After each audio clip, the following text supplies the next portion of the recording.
नमस्कार दोस्तों, मैं मुकेश गुदारा आपका स्वागत है अपने YouTube channel Gudara education centre में। देखिए दोस्तों, आज हम फिर से एक नया टॉपिक लेके आए हैं हमारे धरती के वीर सपूत महाराणा प्रताप के बारे में।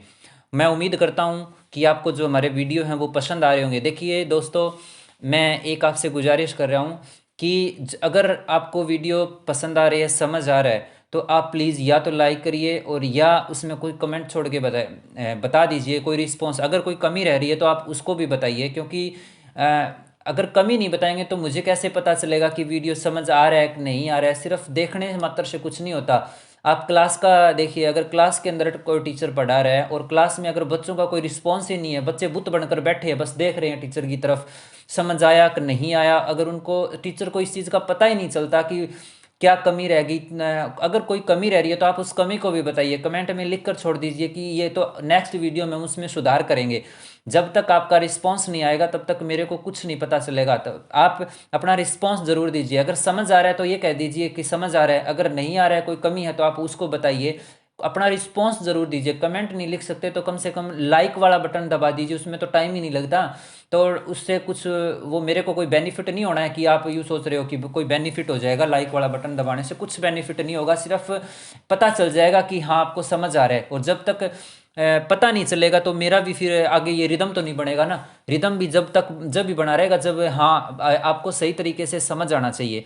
तो देखिए, हम टाइम वेस्ट ना करते हुए ये हमारा टॉपिक स्टार्ट करते हैं महाराणा प्रताप का। सबसे पहले हम राजस्थान के मैप में देखते हैं कि महाराणा प्रताप का शासन कहाँ पे था।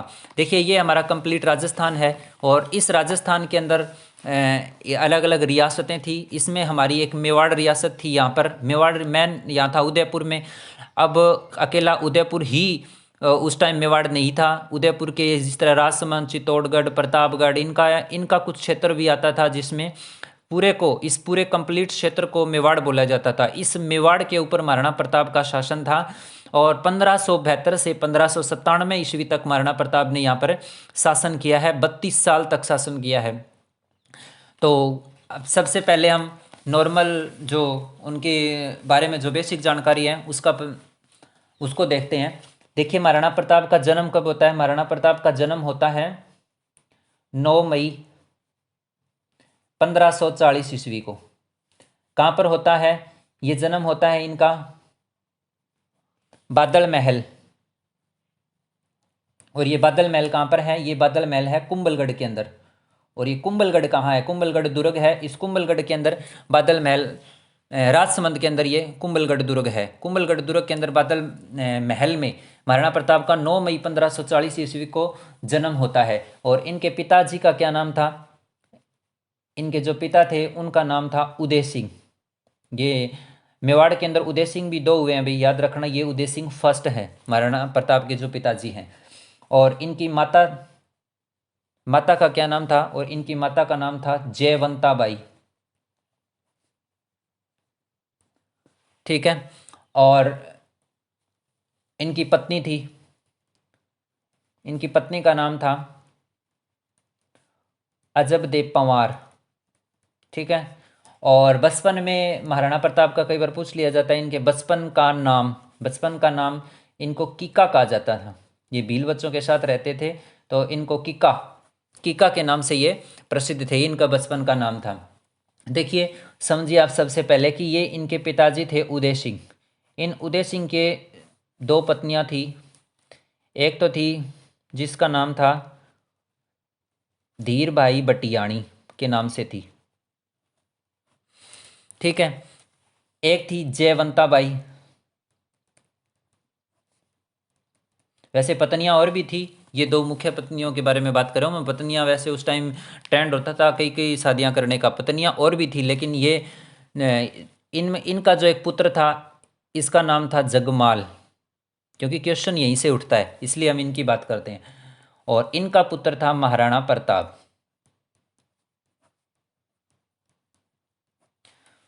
अब जो धीरबाई बटियाणी थी, इस इनका उदय सिंह के ऊपर कुछ ज़्यादा ही प्रभाव था। तो धीरबाई बटियाणी ने उदय सिंह से वचन ले लिया कि आप अपने जो अगला उत्तराधिकारी है वो आप जगमाल को ही बनाएंगे, यानी मेरे पुत्र को ही बनाएंगे, ना कि महाराणा प्रताप को, क्योंकि बड़ा महाराणा प्रताप था। तो वैसे बनना महाराणा प्रताप चाहिए था, लेकिन जगमाल को बनाने का उदय सिंह ने वचन दे दिया। कहा भाई ठीक है, इस धीर भाई भटियाणी का ज़्यादा प्रभाव था महाराणा प्रताप के ऊपर, तो जगमाल को घोषित कर दिया। अब 28 फरवरी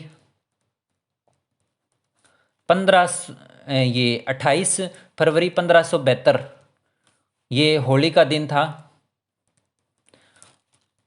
उदय सिंह की होगी मृत्यु। उदय सिंह की मृत्यु होने के बाद उदय सिंह को गोगुंदा के अंदर ले जाया गया अंतिम संस्कार के लिए। गोगुंदा के अंदर ले गए, वहाँ महाराणा प्रताप भी था और अन्य सरदार भी थे अंतिम संस्कार के समय। लेकिन वहाँ पर एक बात नोटिस करी गई कि जगमाल नहीं आया।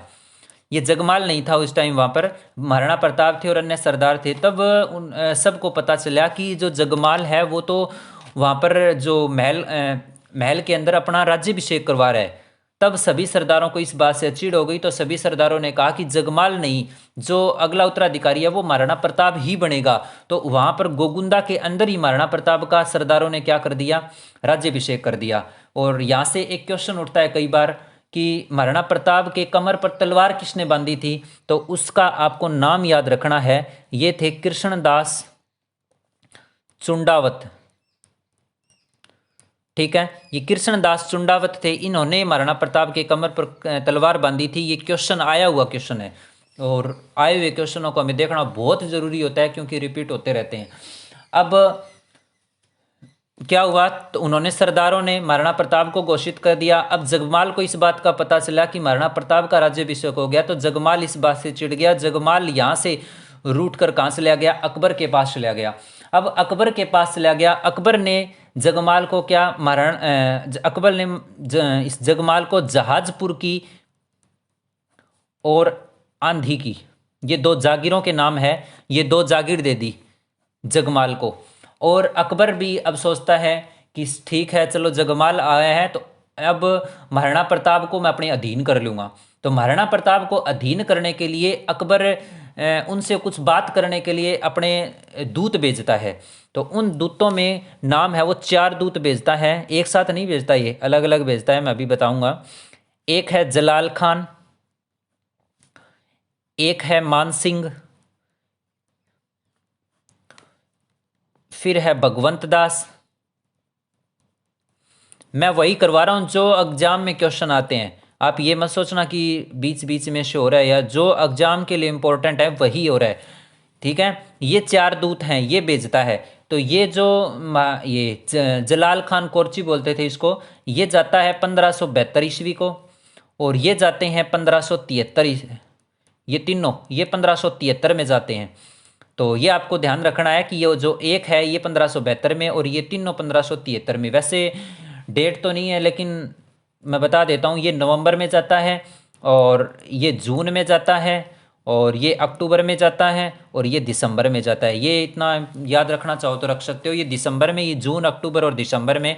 अब एग्जाम में पूछता कैसे है कि ये पूछ देता है कि ये किस क्रम में गए थे, कि अकबर के द्वारा भेजे गए शिष्टमंडल भी बोल सकते हैं इनको, दूत भी बोल सकते हैं, कि अकबर के द्वारा भेजे गए शिष्टमंडलों का क्रम निर्धारित, क्रम बताइए। तो इनको वो आपको अलग अलग ऑप्शनों में इनके अलग अलग क्रम से दे देगा, और एक क्रम ये होगा ऐसे वाला, सही वाला। तो इसको याद कैसे रखोगे, ये आपको एक ट्रिक याद रखनी है, JMBT। तो पहले कौन गया था, जे से याद रखना है आपको जलाल खान कोरची, M से याद रखना है मान सिंह, B से याद रखना है भगवंत दास, T से याद रखना है टोडरमल। ये क्रम बहुत बार पूछा गया है और आगे भी पूछने के पूरे पूरे चांस हैं, कि जलाल खान गया था, फिर मानसी JMBT वाला मान सिंह गया, फिर भगवंत दास, B से, फिर T से टोडरमल। ये आपको क्रम याद रखना है। ये महाराणा प्रताप के पास भेजे गए, लेकिन महाराणा ये बोलने में बहुत तेज था भी जलाल खान कोरची, तो लेकिन फिर भी महाराणा प्रताप के सामने इसकी एक भी नहीं चली। ना तो महाराणा प्रताप ने इसकी मानी, ना मान सिंह की मानी, ना भगवंत दास। ये भगवंत दास मान सिंह के पिताजी हैं, आमेर के शासक। और ये फिर टोडरमल गया, फिर भी नहीं मानी। अब अकबर देखता है कि इतने मतलब 4 दूत भेज दिए, आराम से तो बात कर ली, तो अब तो ऐसे तो नहीं होगा, तो अब तो फिर युद्ध ही करना पड़ेगा। अब अकबर ने कहा कि चलो ठीक है भाई, युद्ध करेंगे। युद्ध में तो उसको महाराणा प्रताप को अधीनता स्वीकार करनी पड़ेगी। तो उसमें फिर एक युद्ध होता है। उस युद्ध का नाम क्या है? उस युद्ध का नाम है हल्दी घाटी का युद्ध। सुन भी रखा होगा आपने। तो हल्दी घाटी का युद्ध, ये हल्दी घाटी का युद्ध क्यों होता है? ये इसीलिए ही होता है कि जो अकबर है वो महाराणा प्रताप को अपनी अधीनता स्वीकार करवाने के लिए इस हल्दी घाटी के युद्ध का घोषणा करता है। तो ये हल्दी घाटी का, इसमें दो डेट आती है अभी, एक तो 18 बोलते हैं और एक 21 जून। ये ऑप्शन में कभी भी दोनों एक साथ नहीं आएंगी, अगर आ गई तो वो क्वेश्चन डिलीट होगा। या 18 जून मिल सकता है, 21 जून मिल सकता है, ये अलग अलग हैं। ये दोनों डेट आती है हर बुक में, या मतलब जो ऑथेंटिक बुक्स हैं उन दोनों डेटों का जिक्र आता है। तो आप ध्यान रखिए 18 जून या फिर 21 जून 1576 ईस्वी को ये हल्दी घाटी का युद्ध होता है। अब ये पूरा हल्दी घाटी के युद्ध का क्या रहा, कैसी सिचुएशन, ये हम एक नेक्स्ट वीडियो लेके आएंगे, पूरा हल्दी घाटी के युद्ध का वर्णन करेंगे उसमें। अब हम आगे बात करते हैं हल्दी घाटी के युद्ध से। अब हल्दी घाटी का युद्ध हो जाता है। ये हल्दी घाटी के युद्ध में भी जो अकबर है वो महाराणा प्रताप को अपने अधीन नहीं कर सका। हल्दी घाटी के युद्ध में भी महाराणा प्रताप उनके हाथ नहीं आया। फिर क्या करता है वो अकबर? 15 अक्टूबर, अब आप एक बार हल्दी घाटी के युद्ध को बस इतना ही समझ लिए कि हल्दी घाटी के युद्ध में महाराणा प्रताप अधीनता स्वीकार नहीं करी। उसके बाद अकबर क्या कोशिश करता है वो देखते हैं। हल्दी घाटी का युद्ध कैसे हुआ, किस तरह, कहाँ हुआ, वो चीज़ हम एक अलग वीडियो लेके आएंगे। ये वीडियो बहुत ज़्यादा लंबा हो जाएगा। तो फिर 1576 ईस्वी में, 15 अक्टूबर 1576 ईस्वी में अकबर स्वयं मेवाड़ पर आक्रमण करता है। ठीक है, मेवाड़ के ऊपर आक्रमण करता है और मेवाड़ को वो विजित करके अकबर है वो मेवाड़ का एक नाम रख देता है, उदयपुर का नाम रख देता है मोहम्मदाबाद।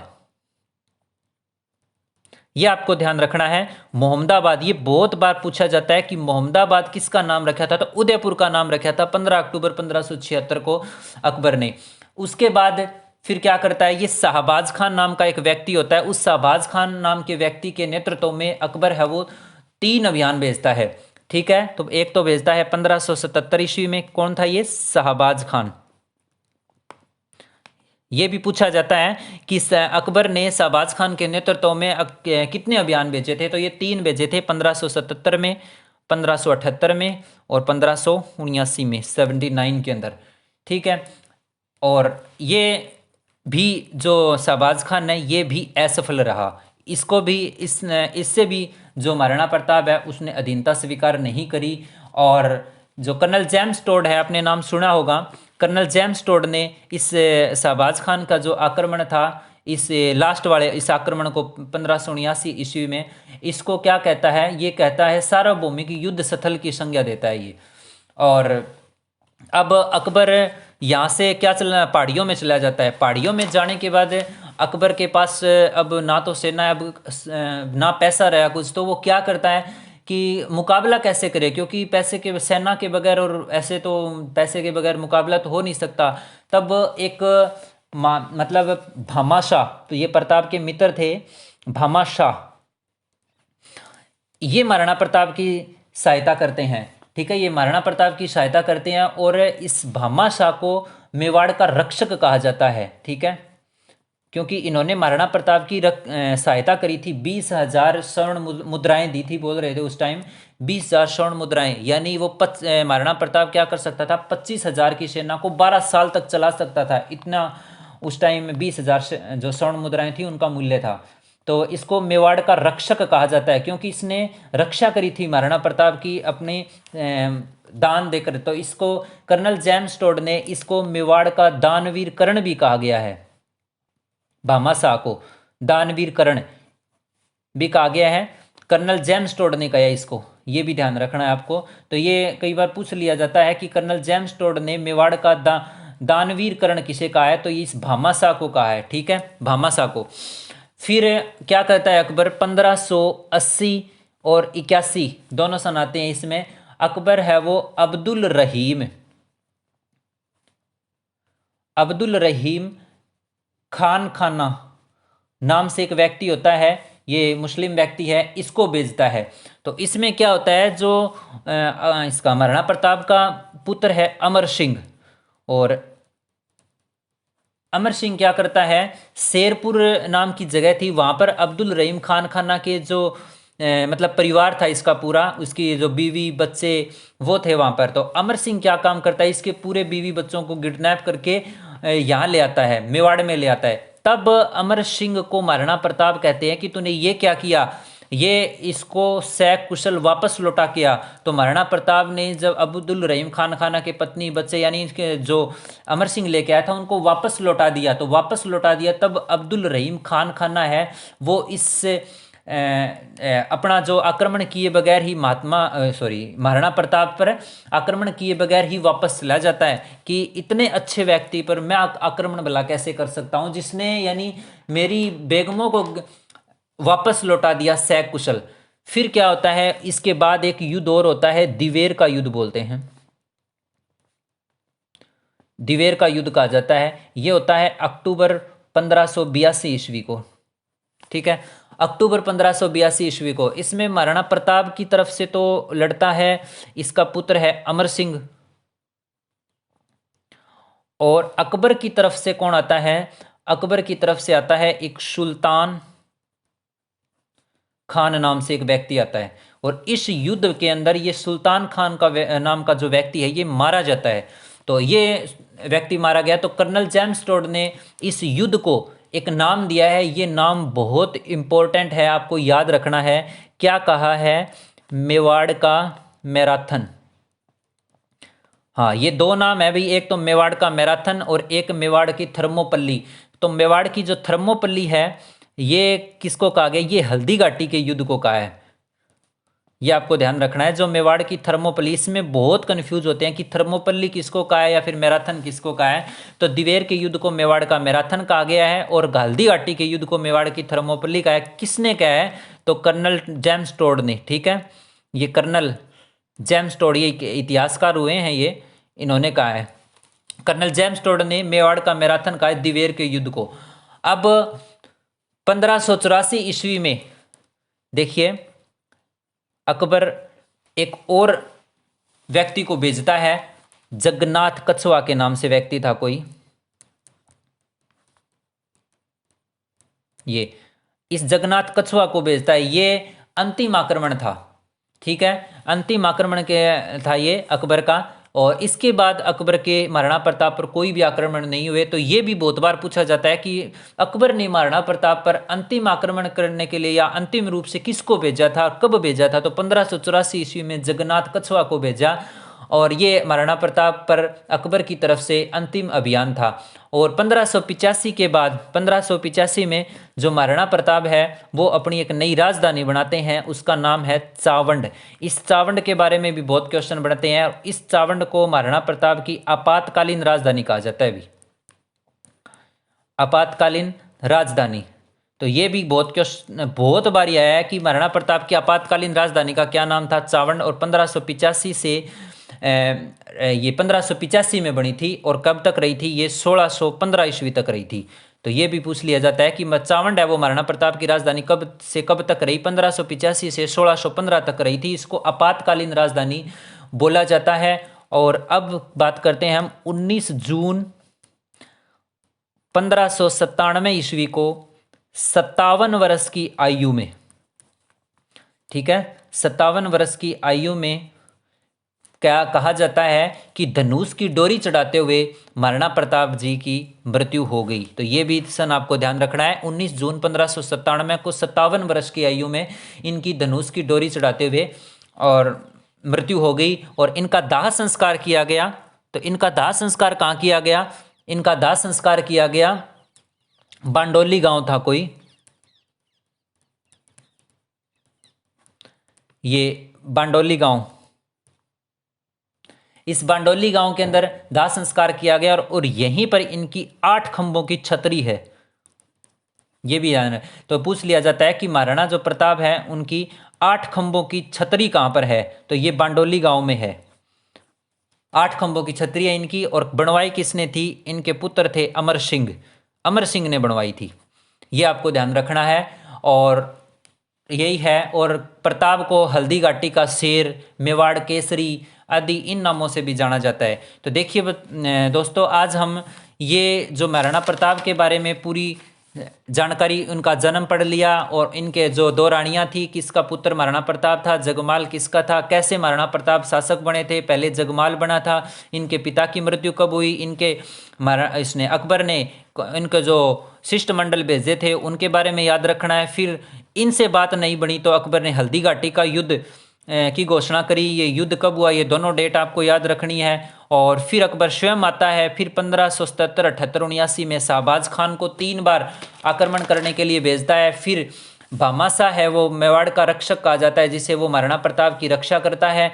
दानवीर कर्ण भी कर्नल जेम्स टोड ने भामाशाह को कहा है। 1580-81 में अब्दुल रहीम खान खाना का आक्रमण होता है। और अमर सिंह को जो बेगमों वाली घटना, वो भी आपको ध्यान रखनी है। इनकी बेगमों को उठा लेता है लेकिन उसको सकुशल वापस पहुंचा देता है महाराणा प्रताप। इससे अब्दुल रहीम खान आक्रमण नहीं करता है। फिर दिवेर का युद्ध होता है, इसमें अमर सिंह और सुल्तान खान के बीच में सुल्तान खान मारा जाता है।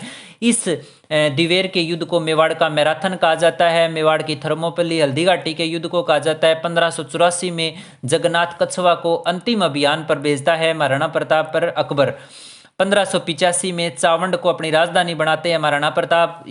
इस चावंड को आपातकालीन राजधानी के नाम से जाना जाता है। 1585 से 1615 तक रही थी। 19 जून 1597 को 57 वर्ष की आयु में बांडोली इनकी जो मृत्यु हो जाती है। जो इनकी छतरी है वो बांडोली गांव में 8 खंभों की छतरी है, अमर सिंह के द्वारा बनाई गई।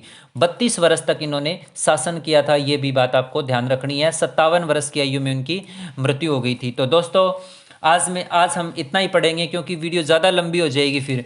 और कल हम जो हल्दी घाटी का युद्ध है, हमने ये बात करी, इस हल्दी घाटी के युद्ध को हम डिटेल से पढ़ेंगे। जो हमारा सेकंड पार्ट आएगा उसमें हल्दी घाटी के युद्ध में क्या कंडीशन, कैसे क्या हुआ था। तो आशा करता हूँ कि आपको जो वीडियो है पसंद आएगा। देखिए दोस्तों, मैंने सिर्फ जो एग्जाम में आने वाला जो चीज़ें हैं वो ही इसके अंदर करवाई है। इसमें फालतू कुछ भी नहीं है और ना मैंने कोई इधर उधर की बात करी है। इसमें सिर्फ जो एग्जाम में पूछा जाता है वही चीज़ें की। महाराणा प्रताप के से संबंधित अगर कोई आ गया तो ये मैं 2 वीडियो बनाऊंगा, एक ये और एक नेक्स्ट वीडियो। अगर क्वेश्चन इनसे बाहर नहीं आएगा, देख लेना चाहिए आप, कौन से भी एग्जाम में इनसे बाहर क्वेश्चन नहीं आएगा। हल्दी घाटी के युद्ध के बारे में भी बहुत से क्वेश्चन बनते हैं, वो हम नेक्स्ट वीडियो में बात करेंगे।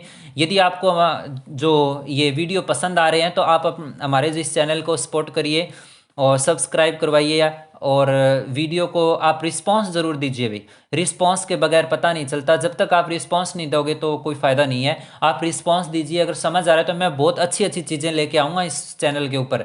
देखना, बिल्कुल ऑथेंटिक बुकों से, मैं कोई गाइड से नहीं बना के लेके आता। ये मैं अपने हाथ से बनाए हुए नोट्स हैं मेरे, जो खुद के बनाए हुए बुकों से बनाए हुए हैं, ना कि किसी गाइड से। गाइड में नहीं मिलेगा, ये गाइड से नहीं बनाया हुआ है। मैं आपको बिल्कुल ऑथेंटिक बुकों वाला जो टॉपिक है वो दे रहा हूँ।